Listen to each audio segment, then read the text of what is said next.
ಗಂಗಾ ಮಾತೆಯ ದರ್ಶನ ಆಗ್ತದಂತೇಳಿ ತಿಳ್ಕೊಂಡೆ ಇಲ್ಕಲ್ದೊಳಗ ಭಕ್ತರೆಲ್ಲ ಜಗದ್ಗುರುಗಳ ಆಗಮನಕ್ಕಾಗಿ ನಿಂತಿದ್ರು. ಆದ್ರೆ ಯಾವಾಗ ಅಲ್ಲಿ ನಿಂದ ಮಾಡುವಂತಹ ಮಾತುಗಳು ಪೆಟ್ರೋಲ್ ಪಂಪ್ದೊಳಗೆ ಇರುವಂತಹ ಸಂದರ್ಭದೊಳಗೆ ಜಗದ್ಗುರುಗಳ ಕಿವಿಗೆ ಬಿತ್ತು. ಆ ಸಂದರ್ಭದೊಳಗ 8 ಅಥವಾ 10 ಕಿಲೋಮೀಟರ್ ಅಷ್ಟೇ ಇಲ್ಕಲ್ ಇತ್ತು. ಆ ಸಂದರ್ಭದಾಗ ಗಂಗಾಧರ ಜಗದ್ಗುರುಗಳು ಹೇಳ್ತಾರೆ, ರೇಣುಕರ ಮೇಲೆ ಪ್ರಾರ್ಥನೆ ಮಾಡ್ತಾರ, ನಾನು ಇಲ್ಕಲಕ್ಕೆ ಹೋಗಿ ಕುಂಭ ಕಳಸವನ್ನ ಎಲ್ಲಿಯೋ ನೀರು ತಂದಿದ್ರೊಳಗೆ ನನಗೆ ಆಗಬಾರದು, ರೇಣುಕರ ಆಶೀರ್ವಾದ ಇದ್ದಿದ್ದೇ ಖರೆ. ಆದ್ರ ರೇಣುಕರೇ ನೀವೇ ಬಂದು ಈ ಧರೆಗೆ ವರ್ಣನ ಆಗಮನ ಆಗ್ಬೇಕು, ನೀವು ಬಂದೇ ಮಡಿ ಮಾಡಿದ್ರೆ ನಾನು ನಾಳೆ ಮುಂಜಾನೆ ರೇಣುಕರ ಮೂರ್ತಿಗೆ ಅಭಿಷೇಕ ಮಾಡ್ತೀನಿ ಅಂತ ಹೇಳಿ ಅವರು ಸಂಕಲ್ಪ ತೊಡ್ತಾರೆ. ಇಷ್ಟು ಸಂಕಲ್ಪ ತೊಟ್ಟಿದ್ದೇ ತಡ 8 ಕಿಲೋಮೀಟರ್ದೊಳಗೆ ಇರುವಂತಹ ಇಲ್ಕಲ್ 3 ಕಿಲೋಮೀಟರ್ ದಾಟಿತ್ತು, 5 ಕಿಲೋಮೀಟರ್ ಉಳಿದಿತ್ತು. ಎಲ್ಲಿತ್ತೋ ಏನೋ ಮೋಡ ಅಲ್ಲೆಲ್ಲ ಇಲ್ಕಲ್ ನಗರದೊಳಗ ಬಂದು ಸೇರಿ ಧಾರಾಕಾರವಾದಂಥದ್ದು. ಅಲ್ಲಿಯ ಜನ ಇನ್ನೂ ಆದ್ರೂ ಹೇಳ್ತಾರ, ಅಂತಹ ಮಳಿ ಎಂದಿಗೂ ಕೂಡ ಆಗಿದ್ದಿಲ್ಲ. ಆ ಪ್ರಮಾಣದೊಳಗ ದಾಖಲೆ ಮುರಿದಂತಹ ಮಳಿ ಅದು ಗಂಗಾಧರ ಜಗದೊಳಗೆ ಬಂದಂತಹ ಸಮಯದೊಳಗ ಆಗಿತ್ತು ಅಂತ ಹೇಳಿ ಈಗಲೂ ಕೂಡ ನೆನೆಸ್ತಾರ. ಈ ಶಬ್ದ, ಈ ಕತೆ ನನ್ನ ಹೃದಯದ ಮೇಲೆ ಬಹಳಷ್ಟು ಪರಿಣಾಮ ಬೀರಿ ನಾನು ಸದಾವಕಾಲ ರೇಣುಕರನ್ನ, ಪ್ರಸ್ತುತ ಜಗದ್ಗುರುಗಳನ್ನ ಸದಾವಕಾಲ ನೆನೆತ ಪ್ರತಿಯೊಂದು ಕೆಲಸವನ್ನ ಮಾಡಬೇಕಾದ್ರೂ ನಾನು ಜಗದ್ಗುರುಗಳನ್ನ ನೆನೆಸನೇ ಕಾರ್ಯ ಮಾಡಕ್ಕೆ ಪ್ರಾರಂಭ ಮಾಡ್ತಿದ್ದ. ಗುರುಗಳು ಆಗ್ಲೇ 6 ತಿಂಗಳ ಮೊದಲೇ ನನಗೆ ಇಲ್ಲಿ ಪುರಾಣ ಹೇಳಕ ಶ್ರಾವಣದಾಗ ನಾನು ಇಲ್ಲೇ ಬರ್ತೀನಿ ಸನ್ನಿಧಿ ಅಂತ ಹೇಳಿ ಗುರುವಿನ ಪಾದಕ್ಕೆ ನಾನು ವಿನಂತಿಯನ್ನು ಇಟ್ಟಿದ್ದ.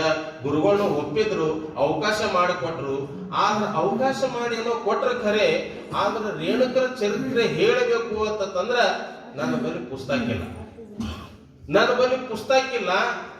ಏನಾದ್ರೂ ತಿಳ್ಕೋಬೇಕು ಅಂತಂದ್ರ ಅಷ್ಟು ಚರಿತ್ರೆಯ ಪವಾಡಗಳು ನನಗ್ ಗೊತ್ತಿಲ್ಲ. ಇನ್ನು ಪುರಾಣ ಹೇಳದ್ರೆ ಹೆಂಗಪ್ಪ ಅಂತೇಳಿ ತಿಳ್ಕೊಂಡ. ಮತ್ತು ಒಂದು ಸಾರಿ ಗ್ರಂಥ ಅವಲೋಕಿಸಿದ್ದ. ಯಾವುದು ಅಂತಂದ್ರ ನಮ್ಮ ನಂಜನಗೂಡು ಶ್ರೀಕಂಠ ಶಾಸ್ತ್ರಿಗಳು ಬರೆದಂತಹ ಭಾಮಿನಿ ಷಟ್ಪದಿಯ ಪುಸ್ತಕವನ್ನ ನೋಡಿದ್ದು ಒಂದು ಸಾರಿ. ಆದ್ರ ಅದ್ರೊಳಗಿರುವಂತಹದ್ದೆಲ್ಲ ಭಾಮಿನಿ ಷಟ್ಪದಿ ಒಳಗದಾವ.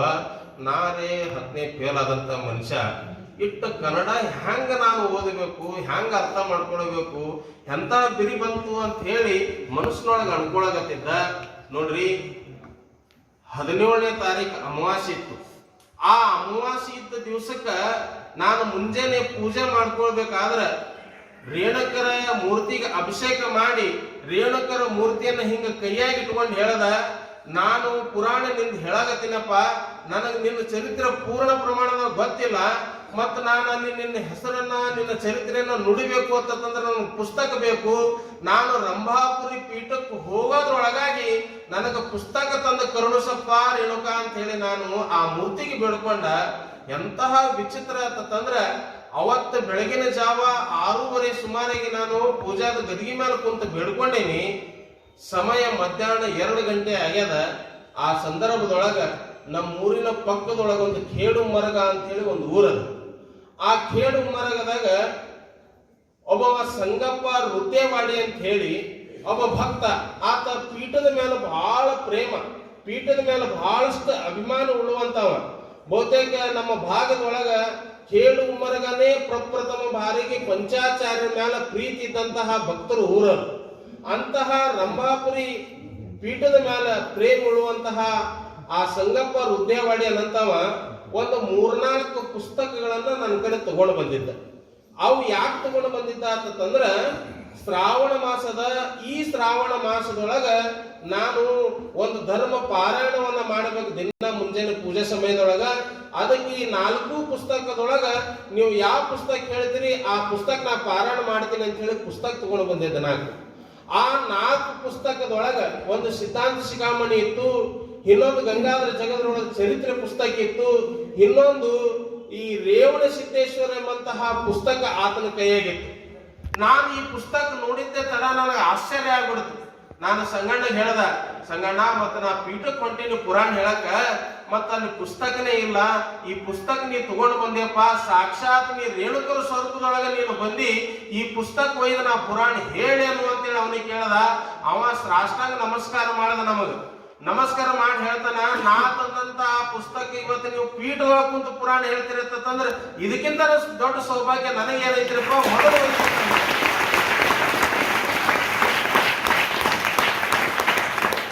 ಅವ ಮೊದಲು ಒಯ್ಯಿರಿ ಅಂತ ಹೇಳಿ ಪುಸ್ತಕ ಕೊಟ್ಟ.